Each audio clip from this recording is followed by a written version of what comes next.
I am also interested in recommending medium-sized enterprises. These are typical startups or small businesses which are just scaling up. And for them, the value for BTM student is more because BTM students are a mix between business and technology as well. They understand the technological processes and they make management decisions. So medium-sized enterprises actually benefit by taking BTM students because they help them scale up the business. And if you join these companies in the next couple of years, you might get a good return because you're joining early and you're building the company with your skill set. That means that you get the loyalty, you get the benefits, and you help them scale up.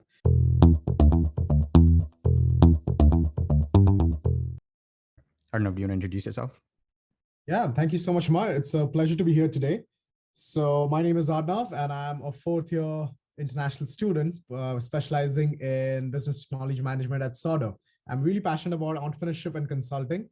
And one of the biggest things which I love the most is food. So that made me start my food business, as well as, meet amazing individuals such as yourself, even through a couple of meals together.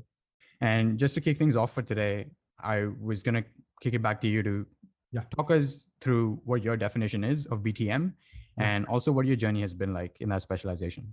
Absolutely. So like we all know, BTM stands for Business Technology Management. Now, my version of it is that most of us are driven by our specializations to choose our careers, but I chose my career first. I decided that I wanted to be an entrepreneur and I wanted to build a tech company. In order to build a tech company with no coding skills, such as myself, I needed to know how exactly processes work, how exactly information is carried through, and how exactly is this data exchanged, because data is information which turns into money. So we decided on building something which would allow a student to understand the concept of how tech enterprises run and what are the basic fundamental principles of how a tech infrastructure is built. And that essentially is BTM. It tells you how to manage a tech resource. Just reflecting back on your experience with BTM, what are some courses that you thought were really fun, or some profs that you thought were really fun, and courses where you felt like you learned a lot? Yeah, absolutely. So I guess one of the first courses which actually focused on BTM specialization was 335. It was on building a transaction processing system, but essentially that course was more than that. It showed how management decisions were supposed to be made. We worked in teams, and in teams, we were designing this system. So we had to take into consideration each of our unique skill sets. That is something seen in a normal project team as well.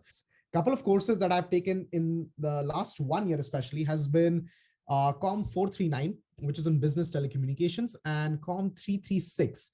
It's not a mandatory BTM course, but it really benefits on understanding digital businesses, especially a growing trend in today's economy. So COM 336 is taught by Adam Saunders. He's the first professor, which he's amazing. He's amazing. I know. And I actually took the course because of the professor, but then understood the application is more towards BTM because it tells you how e-commerce industries or internet trends, let's say Internet of Things, 5G, workflow automation, and all these things are coming together, and how you can use those tools to actually fix economies and bring disruptive innovation. I just want to also quickly highlight how amazing of a prof Adam Saunders is. I think most students, at least if you're in your second year, I had the opportunity to take COM 205 with him, and I was blown away. This guy's phenomenal. And I also took that course in the year COVID just settled here. So we moved halfway through into an online setting where he had recorded lectures, and he somehow seemed to be unfazed with it, right? In fact, I'll give you a fun fact. Like, I mean, in COVID, of course, we had online lectures and professors could know all students' name. But when things were back in person, Adam Saunders was teaching 205 with over 200 kids. And he would remember the names of every single student, including the seats they were seated at. So even if I was not there, like even if I was wearing a hoodie and not willing to participate in class, he would just look into that corner and be like, Arnav, I know you're sitting there. What's the answer to this question?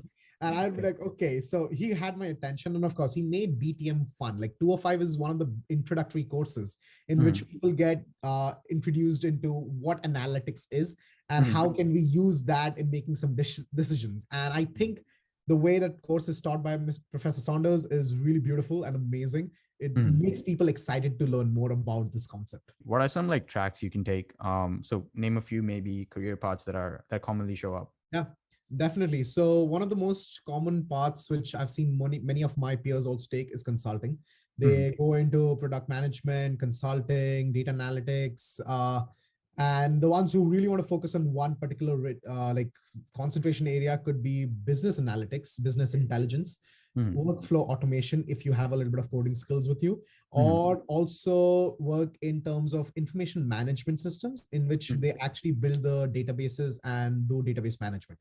So BTM has a lot of doors opening up. However, one of the uncommon ones was entrepreneurship. I considered this as a tool to consider and use it in with my leadership skills to set up amazing teams. And that is also possible with the mere fact that BTM tells you how to manage things, and building a business is about managing people and understanding people. So I guess that is also a potential career path which people can consider. And coming back to BTM again, within co-ops that you've done, and now with your work with Dine as well, what are some companies that you think are super attractive to work at as a BTM candidate, or maybe some companies that you think have the right level of resources and mentorship that can really shape your career moving forward? Yeah. So I consider companies in three categories. There are the large giants, let's say the corporates firm, let's say Deloitte, KPMG, Traction on Demand. That's what's the new one? Accenture, which is doing pretty well. There's also a couple of amazing security, like data security firms, which have been growing up in the western coast of Canada as well as US. So these are companies which hire BTM students more than others, because they see value in getting a product manager, a project manager, or even getting their resources as a network specialist so that you can focus on specific areas of the business. The biggest advantage of BTM actually for me has been the flexibility. The major gives you a flexibility in merging your skill set with another major, or actually bringing complementary value. So majors, let's consider an engineering major. Those are very academic heavy majors. They already have 7 courses a term, and it's too much on a student's plate. Let's say you're a Buck student. I'm pretty sure you understand when you take like 5 or 6 courses a term with both software courses and business courses, it gets too much academically stressful. However, BTM courses are comparatively easier, simpler, and they can be paired up with good electives. And the perfect combination would be either taking finance, marketing, or entrepreneurship, because that would help build your interpersonal skill set. Taking BTM by itself is no bad decision, because it does equip you do a lot of things, and it is a complete major in itself.